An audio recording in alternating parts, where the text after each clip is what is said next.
Hi guys, my name is Faith Moyosore Agbola, aka AFM Stories, and you're welcome to my scholarship story. With me today is Kayode Ahmed Alabi. He is a 2020-2021 MasterCard scholar who's going to be studying an MA in Africa and International Development at the University of Edinburgh. I'm really a huge fan of his work, and I'm sure that you guys are going to learn a whole lot from him.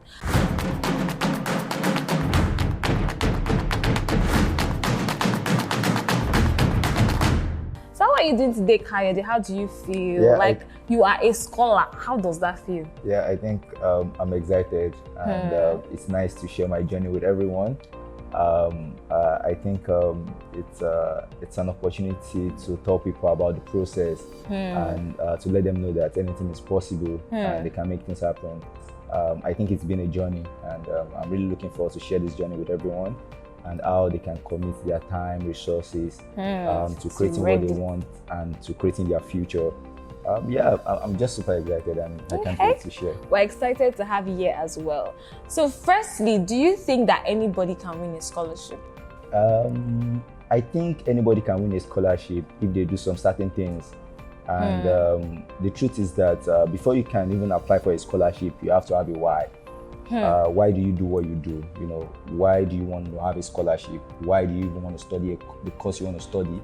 Is it because you want to travel abroad to enjoy some moment or time, or is it because you want to change the course of your trajectory and career?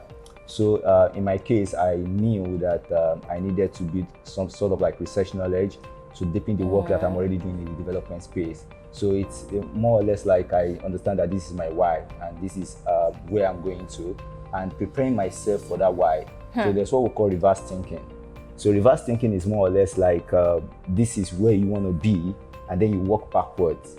And when you work backwards, you prepare yourself to get to that point. So for instance, if I want to study African International Development like I'm going for, I have to volunteer for courses related to development, right? I have to start volunteering. I have to start taking relevant courses.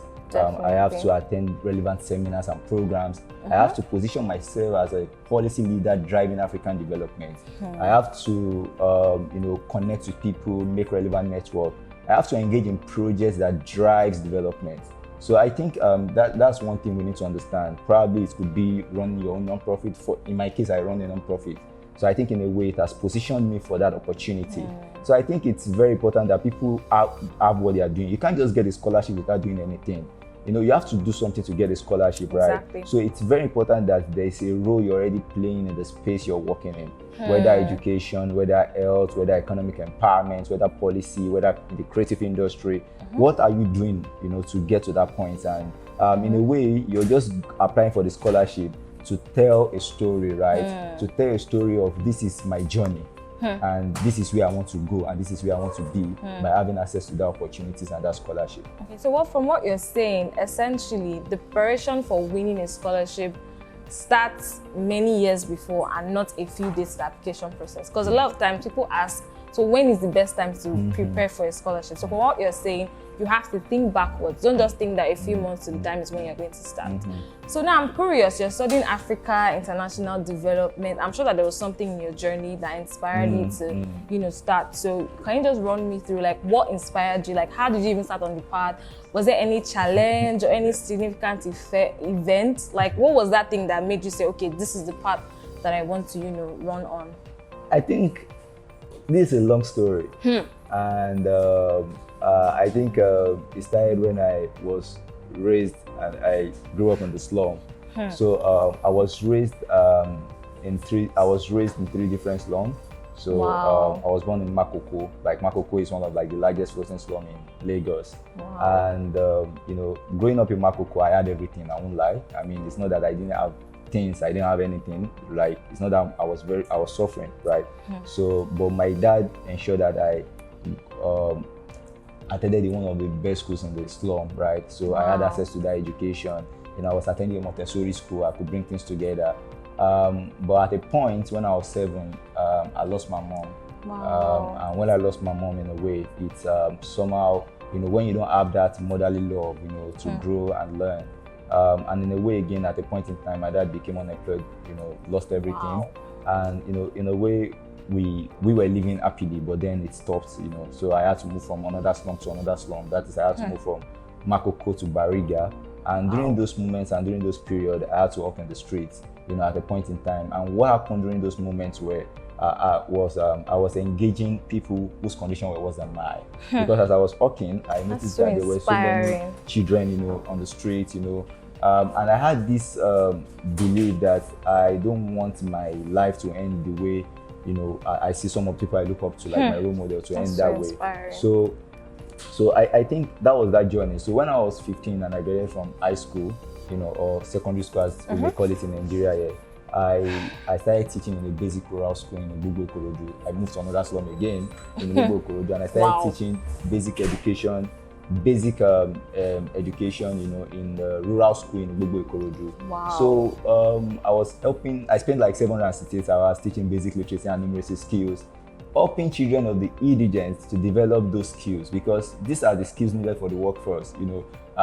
You need those basic numeracy skills, ability to read doctor's prescription, ability to do basic calculations, right? Ability to do basic accounting. So helping children of the indigent to develop some of these literacy and numeracy skills. And before I got into the university, even before I got into the university, I think it was 2007, I was trained by Hope Worldwide Foundation in partner with MTN Foundation on leadership, self-esteem, and HIV and AIDS. And I could recall I started advocating for HIV and AIDS as a then, So I was doing like a lot of different things. And in the middle of all the things you were doing, you didn't feel doubtful of your abilities? You didn't have any imposter syndrome? You didn't have people tell you like, oh, what are you doing? Who do you think you are? Like, do you have any of those experiences? I think I don't know what I was doing then, because I never knew it was maybe non-profit or development. So it was just me wanting to help, me wanting to give back. So whenever I go for programs and I learn something new, I want to share with other people as well. So I think that was one thing that stood out for me. And in the camp I attended in 2007, I could recall that we were taught self-esteem. Like, self-esteem is the way you see yourself and the way you see the world, the way you handle yourself and the way you handle the world. So I had this positive outlook about life, that I can create anything that I want. Wow. Whether I grew up in the slum or somewhere, I can do something, So when I got into the university... So for people who don't have that, what would you say to them? Because there are people that literally struggle with these things, like people that struggle to believe in themselves. What would you say to them? I think the only way you can believe in yourself is just to believe in yourself. I think sometimes there's nobody can help you, Nobody can tell you that believe in yourself. People can tell you believe in yourself, but if you don't believe in yourself, you would never believe in yourself. So there's a need for us to believe in ourselves personally, that we can create what we want. And it's that positive outlook that I had about life. And when I got into the university, growing up, having those kind of upbringing and growing up in the slum and everything, I knew that I wanted to be the best, in my course. And not just you set a goal. Yeah, not just even being the best, also giving back during that moment. So I could recall that there were students who are less precocious when it comes to academics in my class. And I had to start empowering them. I did free tutorials throughout my 4 years at the university. I could recall in my interviews, both Mastercard and Chevron interview, I was asked that how do I balance academics and school life, right? And one of the things, academics and and other voluntary activities. And one of the things I said was that when I was in school, I was learning and I was volunteering with the Nigerian Red Cross Society in my school, and I was doing free tutorials as well. So doing all of those things somehow has prepared me for the opportunity I had. And despite volunteering with the Nigerian Red Cross, despite taking free tutorials, I still came out as the best graduating student. So if I can be the best student in my undergraduate, why can't I repeat the same at the postgraduate studies? But then during all of this work, didn't you burn out? Didn't you get to a point where you're like, who sent me to do this? But there are not times when things will happen that would discourage you? I think, because it seems really bright. I know that there will obviously be another side of this. I think at that point when I was volunteering in school, it wasn't about burning out. It was about helping people. There was that joy I derived from volunteering. So volunteering in a way release what we call release some certain there's an hormone that relates to joy, that relates to sort of so there's that belief that I'm helping so many people, that joy that I'm giving back, that strength that I'm giving back. And in a way, when I teach others, you learn. So I think I said that in my interview as well, that when you teach other people, Giving you interview tips. When you teach others, you learn twice, right? So, and that's what worked for me, right? So when I teach people to learn more, and I also volunteer for courses that relate with what I'm doing, so that when I get into the classroom, I'm able to share more. I'm able to tell them that, okay, this is the life experience I'm bringing from the outside world to the classroom. And the same thing I'm going to do if I'm taking any course, I'm going to be volunteering for courses that relate with what I want to do or what I want to get done, so that I'm able to bring that experiences into the classroom and balance what I'm learning, ability to connect theory to practice.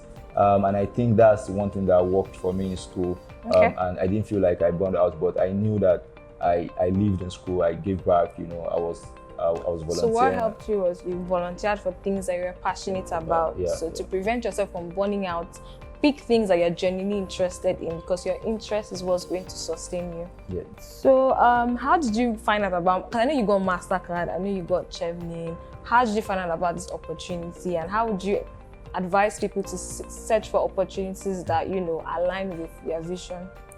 I think one of the things that helped me, when I left the university, I wanted to go for a master's, in University of Toronto and University of Michigan. And one thing was I couldn't go because I don't have the funds to pay for the application fee.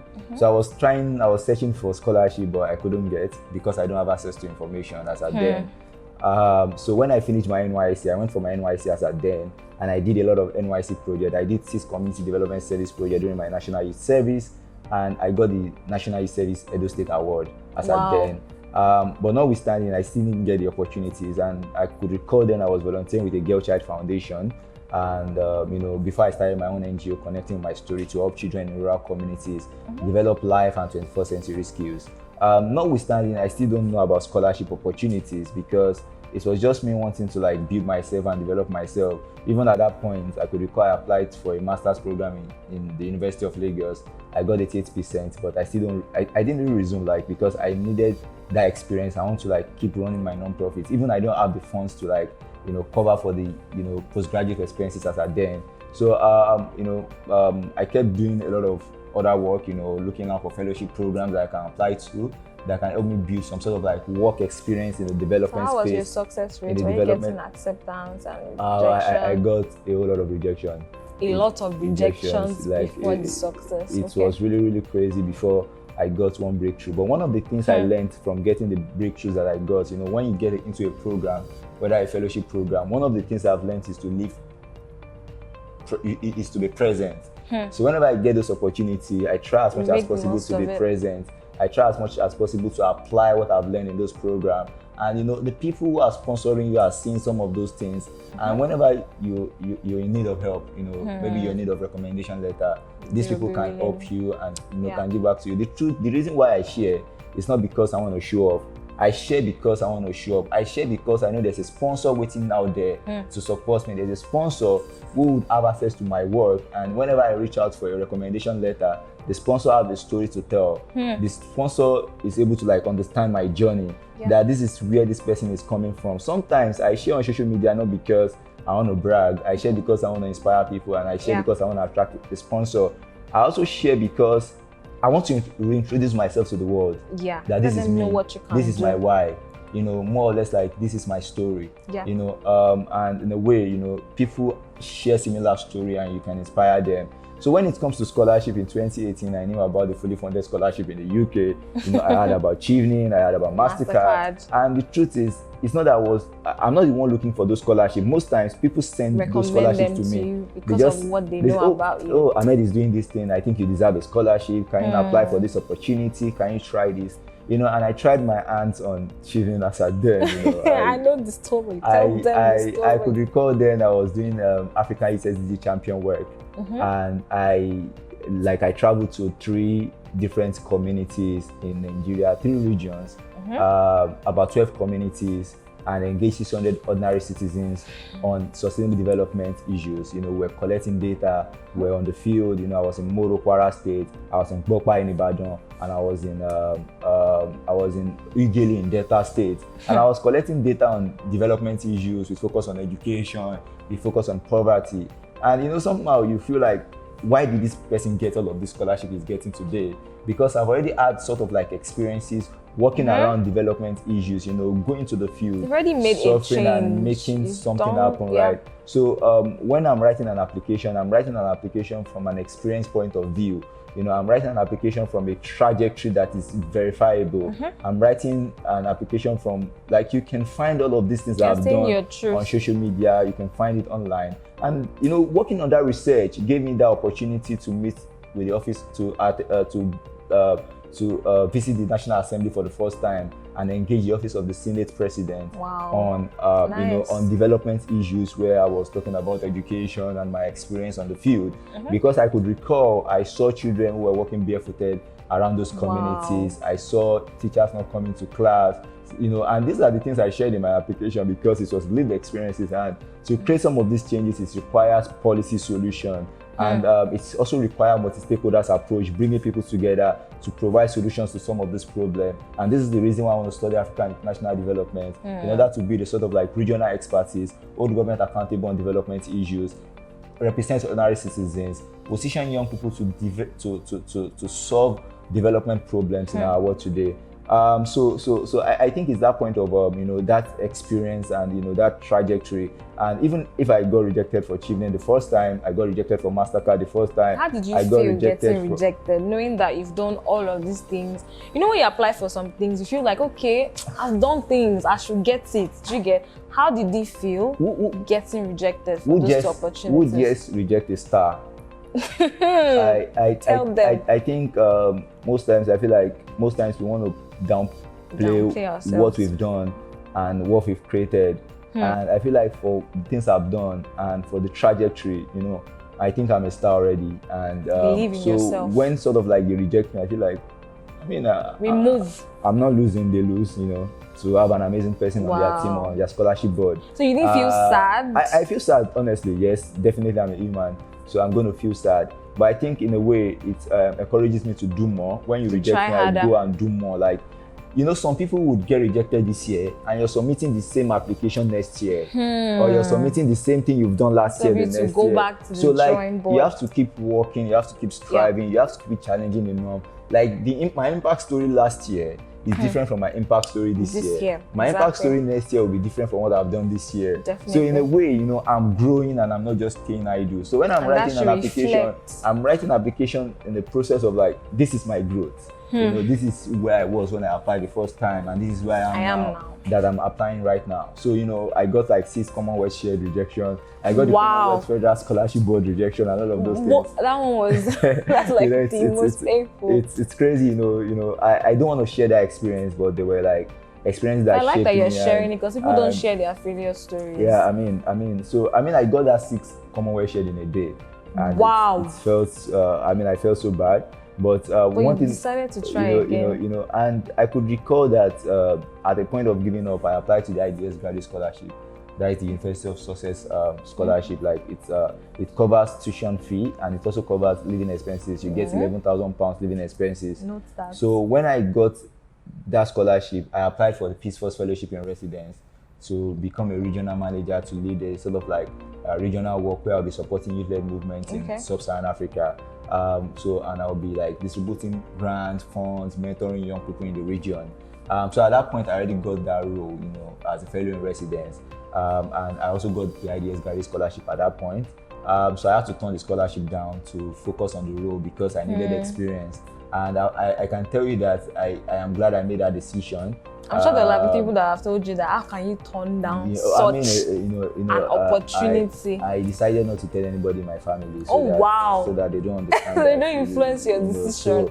And I went into the fellowship, built a lot of regional experiences, engaged young people in more than 30 plus Sub-Saharan African countries, supported about 1,300 young people in the region, and distribute ten of $1,000 of mini grants to young people doing work in the development space, engage funders on development issues, raise thousands of dollars of funds, to help young people do good work in the region.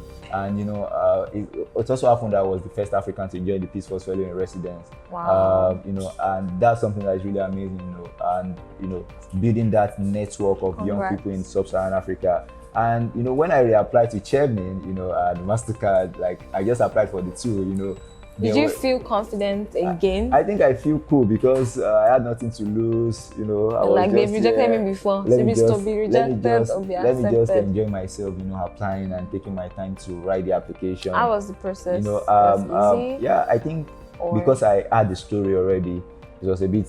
Sometimes I can just write one essay in a day and I leave it and I come back. Did to you get it like later. help? Maybe like mentors, Yeah. past scholars? So most times people feel like they have to reach out to past scholars. But sometimes your friends are your reviewer. True. Sometimes people will know you well, the people who are going to review for you. So I could recall that they are like my friends who are like just my close colleague, just help me run through my essay, you know me better. Yep. Sometimes it's even fellow applicants who are applying with you. You're that able could to even, check, they know your story, you guys review together, you check your application together. And you can always reach out to like a previous scholar to also go through the essay, to help you look through as well, because it reduces the failure rate. You have more success rate if somebody who has been through the process can read the story. But I think I learned from the rejection because it was the process. At that point that I was rejected, I already applied to university, so I don't have to start applying to universities anymore. At that point I was rejected, I've written to like lecturers, send them email. Some of them have shared their articles with me. At that point that I was rejected, I've been able to follow some of the work of this university, and I was able to follow the School of Education work in University of Bristol. I was following their work, education conversation and education talks. And these are some of the things I put into perspective into my essay that I've been able to I've followed lecturers. I've started following lecturers, reading their research. So I'm writing from that experience point of view. So in our essay, most time people would write that they are Nobel Peace Prize winner in my school. Everybody would write that they are Nobel Peace Prize winner in their school. What is that different thing about you? Everybody would write that the school ranks number 1 in the world and everything. But I'm writing from the point of view that I've been following the program of this school, Education Talks, and I've learned from research experts like Professor Saleh Thomas, who had created, I started mentioning Dr. Joe Rose, who had 20 years of experience working on education inequalities. Wow. Like in the case of MasterCard, I mentioned Dr. Maggie Dwyer, who has worked in different 5 African countries, and I worked in peacekeeping, social media and insecurity. I talk about Dr. Barbara Bompani, who has worked in South Africa, on projects around around apartheid, and I'm interested in how young people can end social injustice, such as apartheid. So these are some of the experiences, I was bringing back. So you say that what helped you your second time was that you were able to demonstrate more experience, more detail, and they were able to go beyond generic things that people would typically write. Yeah. So how did it feel the day you got your selection email from the two of them? What were you doing? Were you expecting it? I was just in my bed, responding to projects, helping young people, definitely like I'm doing in Sub-Saharan So you just Africa. continue what you were doing. You didn't put your life on hold for the results. No, exactly. at all. So so when I got the selection for MasterCard, I jumped out of the bed. They just me saying, like when you just do something like this, I jumped out of the bed in excitement, and I'm like, really, that I got this opportunity, and I'm like, okay, I'm still waiting for Chivnin. And I could recall I shared a post recently on my social media about how I got, into those 2 programs. Could you believe that I've not gotten my Chivnin selection before I wrote that post that I'm going to get Chivnin? Wow. Because I just had to in faith. In faith, so in the cool. future, futuristic that I'm going to get these 2 scholarships. I'm very sure, because I went into my interview with so much confidence that I can get this opportunity, right? Because in a way I've prepared, in a way I've studied, the program, so sometimes don't be a lazy applicant. Try as much as possible to research, try as much as possible to study, try as much as possible to to learn about the school you're going to, the program, who are the previous scholars, who are the previous winners, what are the success story of the program and the Yeah. success story of those programs, and you can bring all of these things into perspective in your interview. So maybe when you're spending time in traffic, just take your phone and research about those programs, you know, and in a way somehow they play a greater role when you're trying to apply for the opportunity, or when you're in an interview, you have a lot of experience to share. So final words for people who are first-time applicants and then people who have been rejected a lot. What would you say to them? I think it's very, very competitive. It's a process, it's a journey. You know, when you're competing for a slot where you have over 8,000 to 4,000 applicants.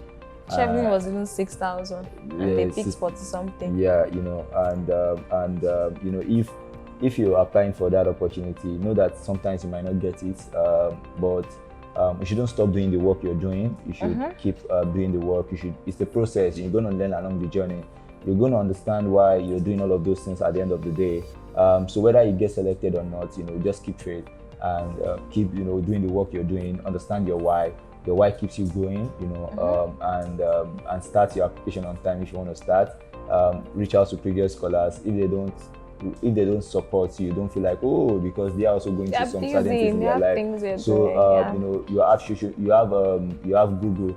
There are lots of information on Google. Just type in. I could recall I spent nights upon nights searching for, like, you know, what's this scholarship about? What are they doing? What are their previous scholars? Sometimes I stop put on videos that I had to watch. Okay. You know, like for instance in MasterCard, there's a Babab Summit. I had to start looking at the Babab Summit. I was able to connect with Patricia, Wase, Joseph. One guy, like I was able to read their story, and these are the things I put into perspective when I'm talking about the alumni network in my interview or something, you know, and why I want to choose this opportunity, or why I want to choose, you know, why did I want Chevening, or why do I want MasterCard. So do a lot of research, you know, practice and practice and practice and practice and practice. You know, even if you're walking on the streets, practice. People felt I was mad. You know, I walk on the street, I'm practicing. Wow. 12 o'clock midnight, I'm practicing. You know, so just keep practicing, keep learning. You know, when you are able to get into the interview, it's an opportunity for you to shine, and don't dim your light. Tell your story, be passionate about your work. And I mean, I wish you nothing but the best.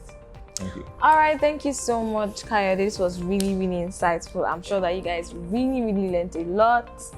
Don't forget that this video was sponsored by Abemont Consulting. I remain AFM Stories. Please subscribe, like, share this video, and I'll see you in the next one. Bye. Bye. Thank you.